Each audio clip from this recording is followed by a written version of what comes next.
Assalamualaikum warahmatullahi wabarakatuh. Wabarakatuh.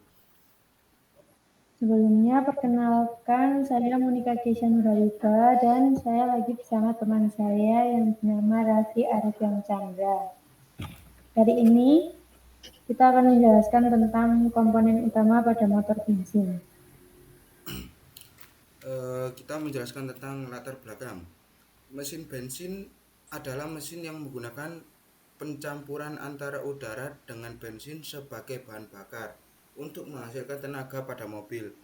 Pada mesin bensin, umumnya udara dan bahan bakar dicampur oleh karburator atau sistem injeksi sebelum masuk ke ruang bakar.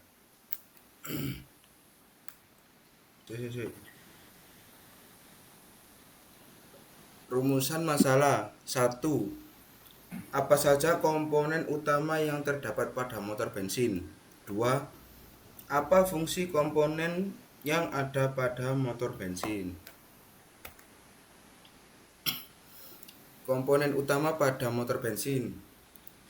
Yang pertama adalah blok silinder, merupakan rumah dari komponen inti mesin seperti piston, connecting rod, poros, engkol, dan lain sebagainya. Blok silinder biasanya terbuat dari besi tuang yang dipadukan dengan aluminium supaya tahan terhadap panas. Tetapi ada pula yang terbuat dari paduan aluminium dengan tujuan untuk mengurangi berat serta menambah panas radiasi. Salah satu komponen utama mesin adalah blok silinder yang di dalamnya terdapat silinder. Silinder adalah tempat di mana piston naik turun ketika bekerja. Pada tiap silinder terdapat sebuah torak atau piston yang dipasangkan pada salah satu ujung batang piston. Sedangkan ujung piston yang lain berhubungan langsung dengan poros atau engkol. Maka dengan demikian gerak naik turunnya piston dapat menggerakkan poros engkol. Pada bagian atas juga terdapat lubang baut sebagai dudukan untuk kepala silinder. Di antara keduanya juga dipasangkan gasket sebagai perapat dan mencegah kebocoran. Jika kita balik, maka kita bisa melihat poros engkol diletakkan, yang pada sisi belakangnya juga merupakan dudukan dari flywheel. Sedangkan di bagian atas kepala silinder pada bagian dalamnya berbentuk sebuah ruang bakar dan dilengkapi dengan katup-katup hisap dan buang. Kemudian blok silinder ini memegang beberapa fungsi seperti tempat silinder yang merupakan tempat piston naik turun untuk melakukan kerjanya. Terus blok silinder juga memegang fungsi sebagai dudukan bagi kepala silinder, sebagai rumah bagi mekanisme engkel, poros engkol, connecting rod, piston, dan lain-lain. Pada tipe OHB sebagai rumah dari poros knob. Sebagai dudukan flywheel, terdapat water jacket juga sebagai saluran air pendingin. Blok silinder juga sebagai dudukan komponen-komponen lainnya seperti motor starter, coulter, dan lain-lain.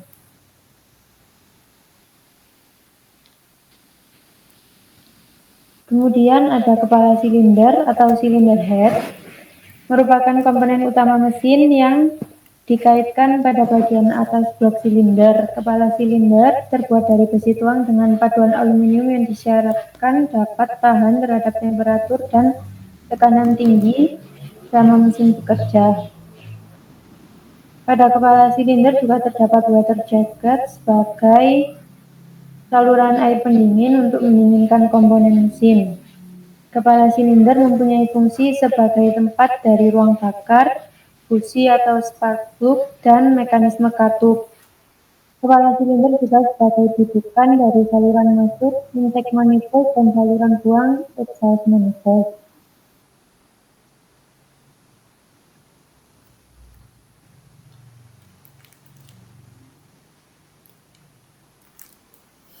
Komponen utama pada motor bensin: piston atau torak, gasket kepala silinder, astagfirullahaladzim. Gasket adalah salah satu komponen penting dalam perangkaian mesin yang berguna sebagai penyekat pada blok mesin yang dirakit menjadi satu. Tujuan digunakannya komponen ini untuk mencegah terjadinya kebocoran, baik pada kompresi, gas pembakaran, oli maupun air pendingin. Perpak atau gasket kepala silinder berfungsi sebagai antara blok silinder dan kepala silinder, sehingga tidak terjadi kebocoran gas pembakaran, kebocoran air, dan oli. Perpak terbuat dari bahan karbon hard sheet steel yang tahan terhadap panas atau tekanan, atau bisa disebut nih namanya packing.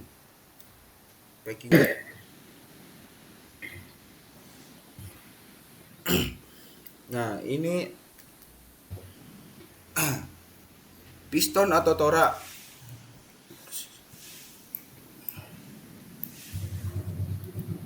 Piston atau torak. Pena piston berguna untuk menghubungkan piston dengan ujung batang piston. Ya Allah, balen. Piston atau torak. Komponen ini harus mempunyai sifat yang tahan pada tekanan dan suhu tinggi. Piston harus dapat bekerja dengan kecepatan tinggi. Kepala piston umumnya mempunyai permukaan yang datar, tetapi ada pula yang cembung atau cekung. Pada bagian atas torak terdapat 2-3 celah yang digunakan untuk pemasangan bekas-bekas piston. Bahan dasar piston adalah campuran besi, tuang, dan aluminium karena ringan dan mempunyai penghantar panas yang baik. Panduan yang tidak seimbang akan berakibat buruk, di mana pada suhu yang sangat tinggi akan membuat piston memuai dan merubah bentuk. Maka dari itu, sering dijumpai diameter bagian atas torak mempunyai ukuran sedikit lebih kecil dari bawahnya. Di mana dalam keadaan suhu tinggi, maka bagian atas dan bawah akan menjadi sama besar.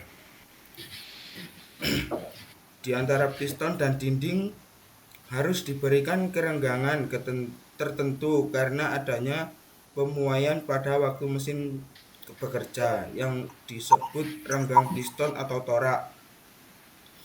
Bila terlalu besar maka akan menjadi kebocoran gas yang keluar dan minyak oli mesin akan masuk ke ruang piston dan silinder, sehingga suara piston berisik.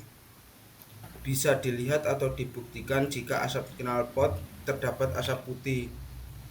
Berarti kemungkinan oli mesin ikut terbakar karena terlalu besar kerenggangan ini. Bila terlalu kecil akan menimbulkan gesekan.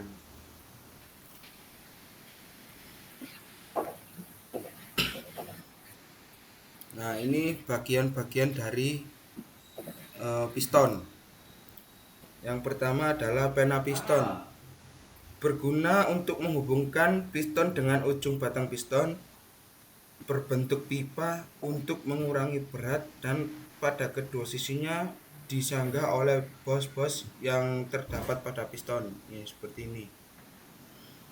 Yang kedua adalah pegas piston atau ring piston.